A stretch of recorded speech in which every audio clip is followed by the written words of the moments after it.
Uno tiene la sensación que al haber vertido en las últimas notas y en varios programas una serie de elementos muy fuertes desde el orden conceptual, los mismos ameritan una explicación para aquellos que deseen adentrarse en temas relacionados con la política internacional. ¿Cómo está la situación en este momento? No lo planteamos desde la perspectiva del deber ser, desde cómo deseamos que se desarrollen los acontecimientos, sino en base a la información que vamos recogiendo de las coberturas sobre distintos espacios de la vida cotidiana del ser humano. Y uno de los elementos centrales es la admisión del desarrollo y el crecimiento de aquellas naciones que han apostado a los mercados internos, al control del Estado, a la inversión productiva y al desarrollo del trabajo.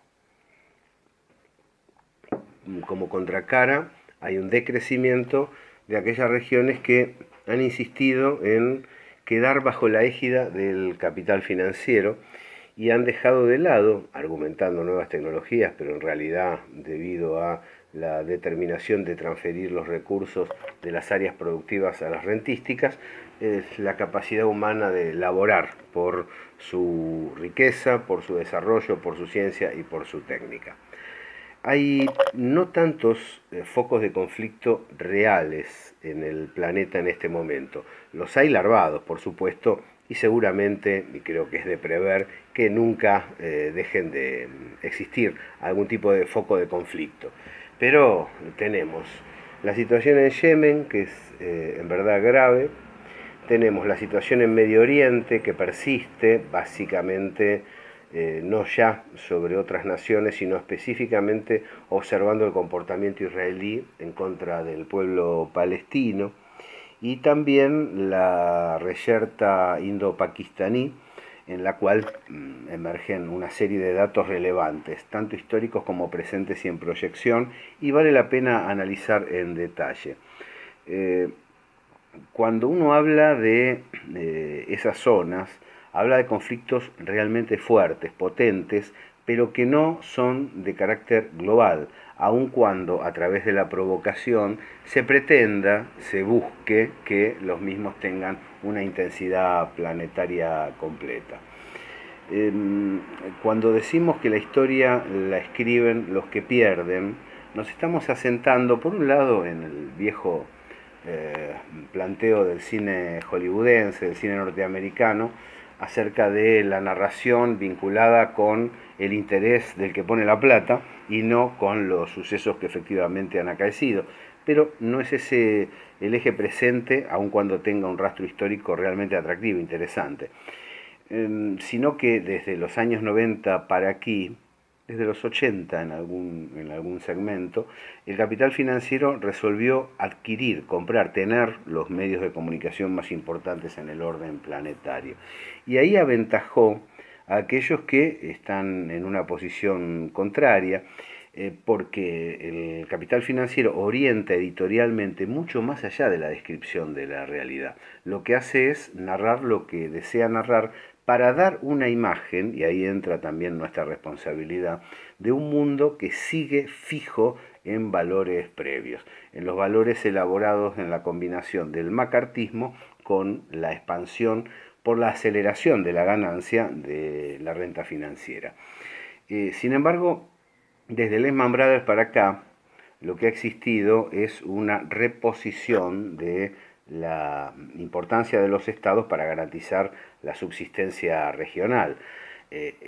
Han amalgamado interés geoeconómico con acción política. Estamos hablando de Rusia, ¿no? Estamos hablando de China, estamos hablando de zonas del planeta que tienen mucho para decir y están bastante fastidiados con una situación monetaria y económica internacional en la cual la moneda global se impone a punta de pistola, pero no por virtudes productivas propias, no por tener el sustento adecuado.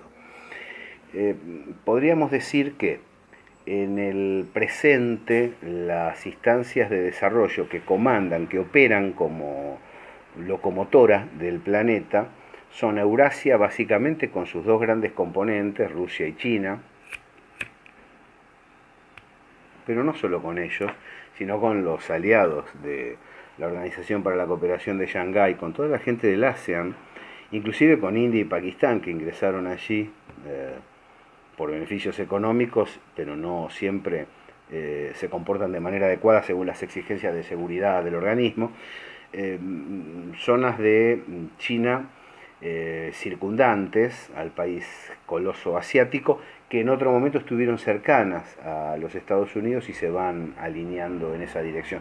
Todos tienen un crecimiento productivo formidable. También Irán sigue creciendo y también sigue creciendo en base a apostar a la producción científico-técnica, al desarrollo de la energía. India es un competidor de China en realidad. El hecho de que esté aliado de manera parcial pero con perspectiva indica que probablemente, según los datos que tenemos, desplace al tercer lugar como economía planetaria a los Estados Unidos. Son casi 1.300 millones de personas también en India, algo que no hay que olvidar. Es decir, los BRICS tienen una intensidad muy fuerte en el presente. En Europa, después de el cimbronazo que significó la acción del capital financiero como succionador de las riquezas sociales en beneficio de nada, es decir, de las casas matrices de los bancos, para saldar sus dificultades financieras sin ofrecer nada a cambio de las sociedades, hay requiebres. La Comunidad Económica Europea sigue siendo ordenada por el capital financiero. De allí los elementos recesivos que se observan en Italia, en Grecia, en España, en casi todas las naciones y en Francia como elemento central, porque además, debido a la historia de lucha sindical que existe en ese país, los franceses han salido a la calle a protestar. De ese modo, lo que observan los gobiernos que tienen estados asentados, el caso de Alemania es un clásico, y el caso de Gran Bretaña, ha sorprendido a muchos a través del Brexit, es la de la determinación de alejarse, ¿no? Italia está intentando algo parecido como para poder zafar. Lo cierto es que las naciones que tienen en Europa un lugar histórico tratan de salirse de Europa, en términos estrictos, para poder tener un vínculo adecuado a nivel planetario. Estados Unidos está en una pulseada interna muy fuerte.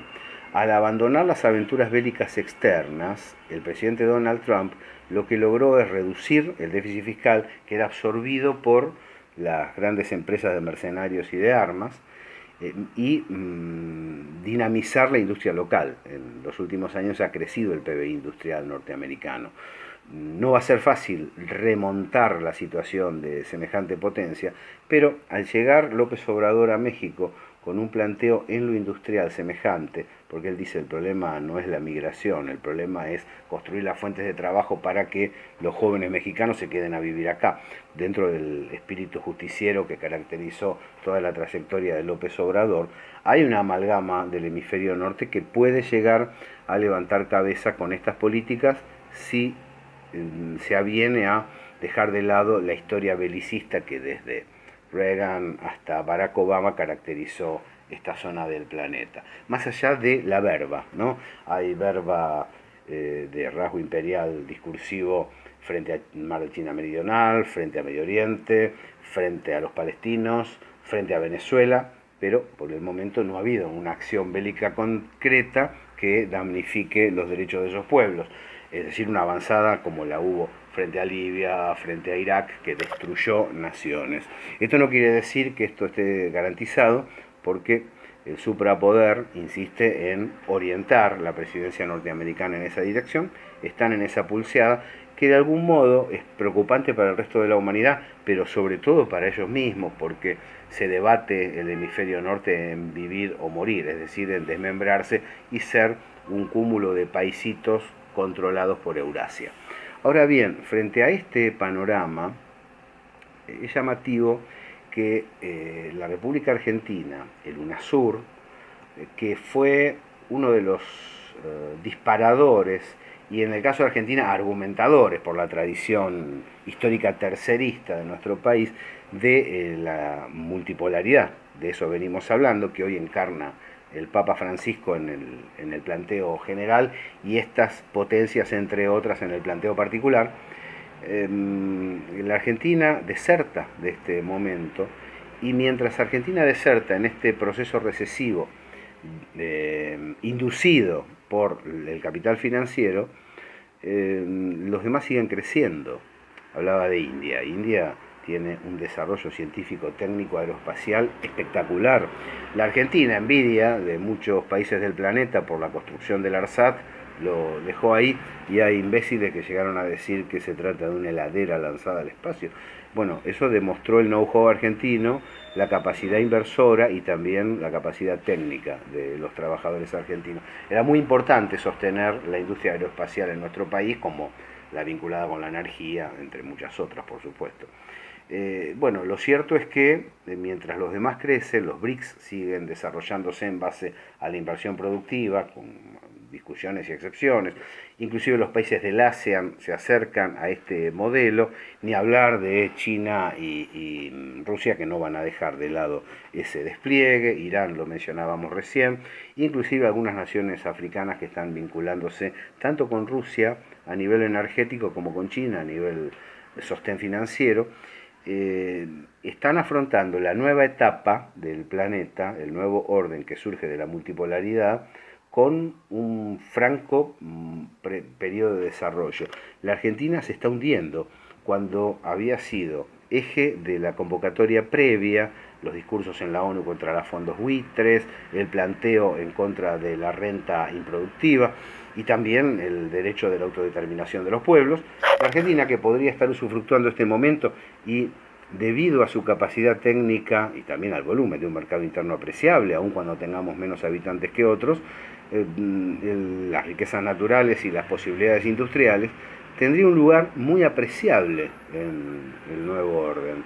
Estamos perdiendo un tiempo muy valioso que tiene que estar ligado con las perspectivas a futuro.